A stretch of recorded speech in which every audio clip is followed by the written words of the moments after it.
I do nothing in life, I need to embarrass you. I need to embarrass this one.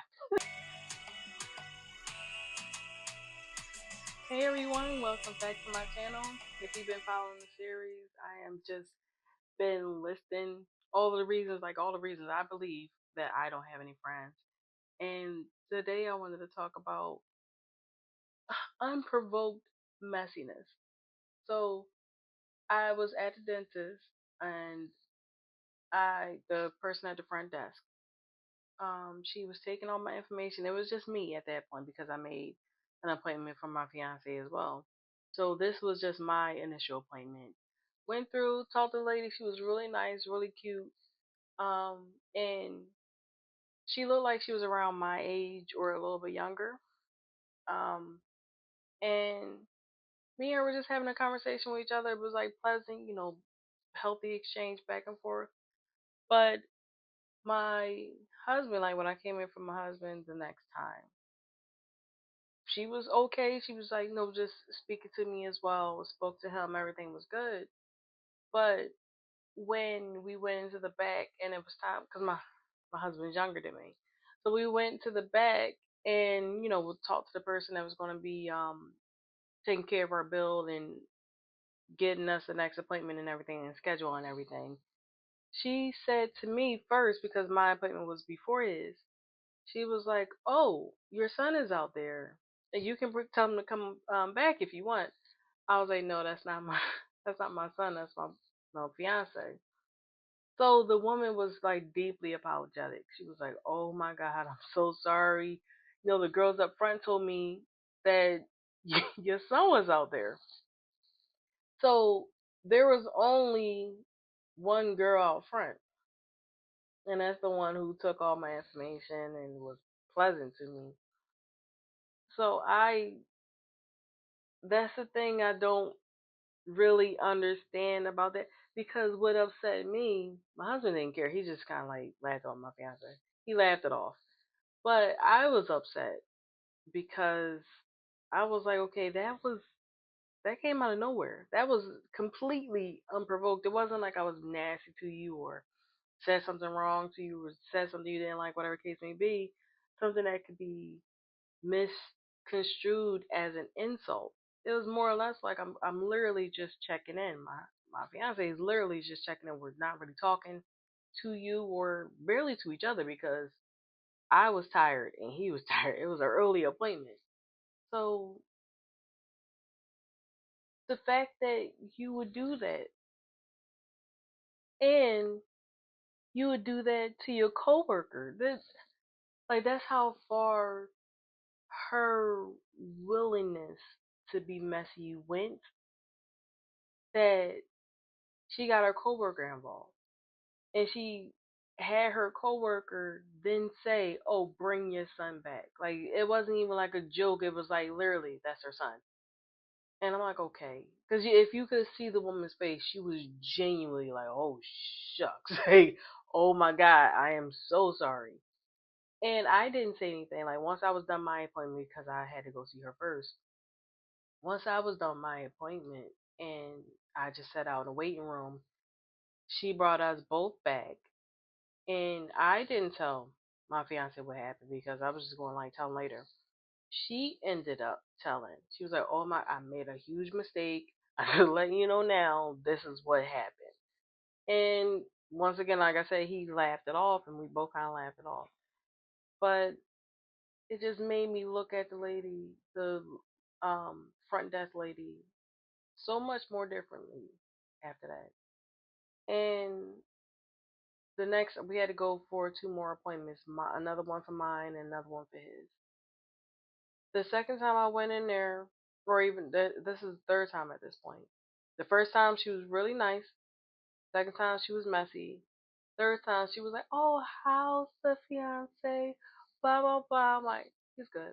And I don't know what it was, and I just kind of like shut it down. So yeah, he's good. Because I'm like, all right, this time you're playing in my face at this point. So when he came in the last time, she looked at us, checked us in, and didn't say a word to us. And when it was time for us to leave, she conveniently was, left. to go get something else, and she's always at her desk.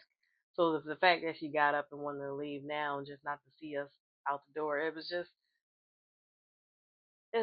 so unprovoked, so out of nowhere, and I was genuinely upset because if I'm giving you pleasantness, if I'm giving you smiles and genuineness and not really thinking about you, but you come back in a crazy negative way to tear me down, to tear my fiance down, to tear your coworker down. Because what if I snapped on a coworker?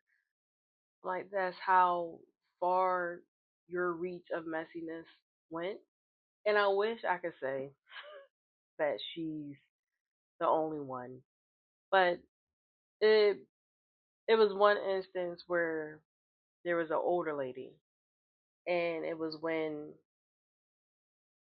I was down in the courthouse, and me and my fiance was just taking care of business there and trying to get everything situated with permits in our car and blah blah blah blah blah. And it wasn't even really like a courthouse thing. It was more like a thing that's attached to the police station, but the police station is near the courthouse. Whatever. Whatever. It's all official. It's an official building. But when I was dealing with the lady and she was just talking with me and my fiance, like, and I said something wrong, you would have thought that the damn fire alarm went off because there's people in there with us in the office too doing their own thing. If you ever want to hear a human fire alarm, go to that lady and let me be the one that did something wrong because she'll be loud as shit about it. And that's what it was. It was just like, okay, if I do nothing in life, I need to embarrass you. I need to embarrass this one. So it it frustrates me that I could be dealing with somebody who, hello, how are you? No, no, thank you. No, oh no, blah blah blah blah blah blah blah. And I can think this is nothing. This is just a regular day. I'm just getting my mail. I'm buying a stamp. I'm picking up some juice, getting a coffee. And this person is out there like, okay, how can I tear her down? How this person I don't know, how can I make her day worse? And that's the part I don't understand. And going back to these women, I'm at that age where I almost can go either or. Like I'm 39. So I am at that stage where I can have a conversation, a mature conversation with older women and moms, grandmoms, great grandma, anyone around that age and about um 30 plus. Or I can go younger and we can have a conversation about different things and I can be kind of like that big sister role, so to speak, if I wanted to. And I really don't want to. I I'll get on that at a later subject. But I can pretty much I'm at the age where I can just kind of float in between age groups and age ranges. But with these particular women, I wouldn't have minded being their friend because initially, when I first meet you, and especially if you're in customer service, that friendliness is what, in my book, is the basis of a good relationship. You are friendly with each other. I don't meet you when you're growling at me. I'm friendly, you're friendly, and then we eventually just connect over different things and just keep building up on that. So it wasn't a problem. Like if either the relationships went anywhere, say if it was someone, if I kept seeing them around the neighborhood, or they became my neighbor, or we were in the same book club, or our children did something, I wouldn't have mind. I'm like, okay, oh, you're the lady from so and so, nice to meet you, this and that. But I feel like a lot of people dealing with me tend to go out of their way to be messy, go out of their way, and I mean out of their way, like 4 buses and a train out of their way to be complicated, be messy, be weird, be extra. Like, why? Why is this happening? Why are you doing this? Why do you feel like you have to do this? Is this a compulsion at this point? You didn't have to say anything. Whatever you felt, if it was a private joke between you and a coworker, and you see me with my fiance, I'm like, yeah, she robbing a cradle type of thing. Which my fiance is only 6 years younger than me. But if you would have said that within that context of that, it would have been fine. Whatever. I don't have any control of that. But when you tell other people, you told someone else, and you told them in a serious way, like that's her son, and she took that as fact. She took that as gospel. She doesn't know me either, so she was like, okay. The fact that you would do that, because it was a front desk, and I didn't have to. It wasn't like I had to go back to the lady to make the appointment. I went somewhere else to make the appointment. She made the appointment and worked out the insurance and everything.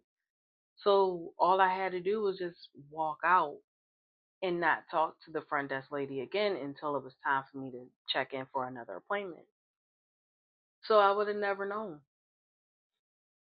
I would have never known how she felt. I would have never heard anything. I would have never felt the the toxicity. So it was more or less that she had to make me feel it. She had to make it known. She had to make sure that I knew what she felt, how she felt it, that she knew I was being torn down. She wanted me to know the tearing of the down. Any sense whatsoever. So uh, it's annoying, and it's the same thing with the lady. The whole document court thing. It was one of those things where it could have been like, oh, okay, well, no, you didn't. No, you didn't know. Don't worry about it. But it was like, oh, no, you supposed to do, and then it just like the volume just kept going up and up. That people were like, okay. So I'm like, uh-huh. Oh, really? Did I not check that box? Oh, okay. Uh huh. Oh, okay. I'll do it next time. So once I see that, whatever relationship, whatever friendship, whatever nicety I want to have, it's always clouded. And I know that you're not supposed to let people get to you. You're not supposed to let them tear you down or anything like that. But and I'm analytical and I overthink a lot. So once I start getting to the detail and really, really think about, okay, why? Once I start asking why, and it builds up and it makes me angry. I was like, okay, so many people don't have to make things complicated. They don't. They choose to. Some stuff are complicated. You just can't help it. But when it's a chance to just go in a straight line in a straight direction, usually that's what people take. So if you